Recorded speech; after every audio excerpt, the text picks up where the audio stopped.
Hello everyone, this is Julie with This is AJ. Today we're going to talk about how do you plan ahead to age in place. And age in place is a pretty simple concept. It just sounds different, but it is staying in your home for life. So the best thing we can do is plan ahead. So many times I'm meeting with 70, 80, 90-year-olds. And that's great. It's never too late to start, but if I could really emphasize, 30, 40, 50, let's plan how we're going to grow older in our homes. It's like 90% of people 50 and older want to stay in their homes. So if that's true, which all the data says it's true, then we need to think about how we can stay in our home now. And if we do that now, we get to make those decisions. And the first step is really figuring out, what does it look like when I'm older? Where am I going to live, and how am I going to get the care and resources to meet my needs, whatever they may be. Also, you have to really look at your health and consider any illnesses, comorbidities that may make staying in your home more complicated. And also talking with your family and friends and other people to be realistic about potential needs over time.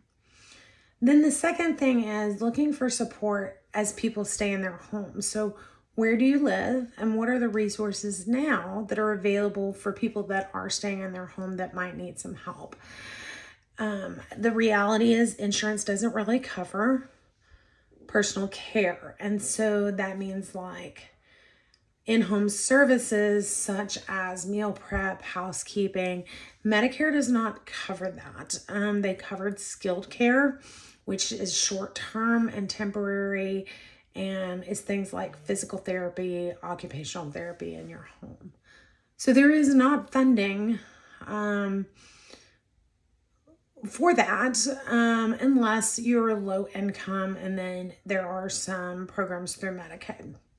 So we need to assume that there is not funding, there is not a resource to be able to pay for these services. So how are we going to make this work?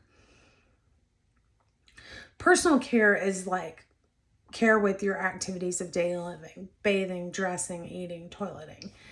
Household chores is your house cleaning, meal prep, money management, healthcare, transportation, safety. So going back to where you live, do you live in an urban area? Do you live in a big city where there may be resources such as, and they probably aren't going to be free resources, but transportation, meal prep, all of these things. Can you order meals? Can you order groceries to be delivered? So in urban cities, bigger cities, mini cities, grocery delivery kind of became the norm after COVID. That was one of the good things that came out of it. But in your rural areas, you may not even have a pizza delivered. So really thinking about looking at your community and what is out there for you to access now, and what's the potential for it to be there later on. The third thing I would say in thinking about and preparing to stay in your home for life is making your home safe and accessible. And there are numerous worksheets, home safety checklist that you can access to make sure that your home is safe and that it is going to age well with you. Also, think about resources with the community, like the people around you, older people around you. Are they getting care, and how are they doing it? Have the conversation with people who are going through this now. They're probably your best experts. Another community resource that is in everywhere, it's all over the place, is Area Agency on Aging. They have a resource list of services in your community.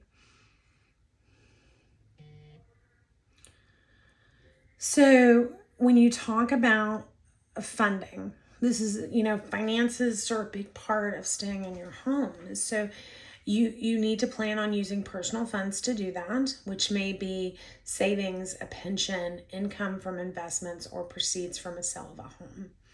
There are some federal and state governments, Medicare, Medicaid, VA, but the reality is Medicare does not cover personal care. It does not cover long-term care.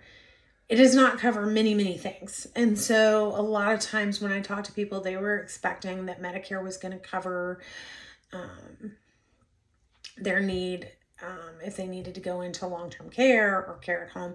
That is just not the case. There are some programs with Medicaid for low-income individuals, and it's really tight.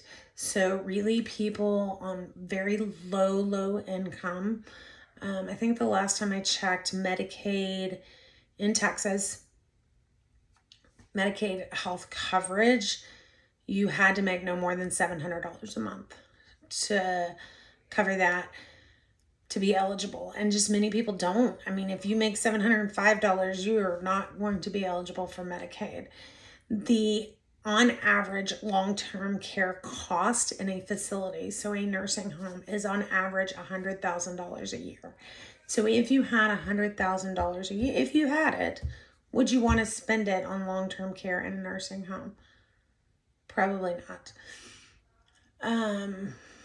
And it is a real challenge for real families all over the country. And so you have to really think about all of these things. If you were to spend $5,000 on an accommodation in your home one time, putting grab bars in, things like that, it kind of makes sense to do that as opposed to spending $100,000 a year.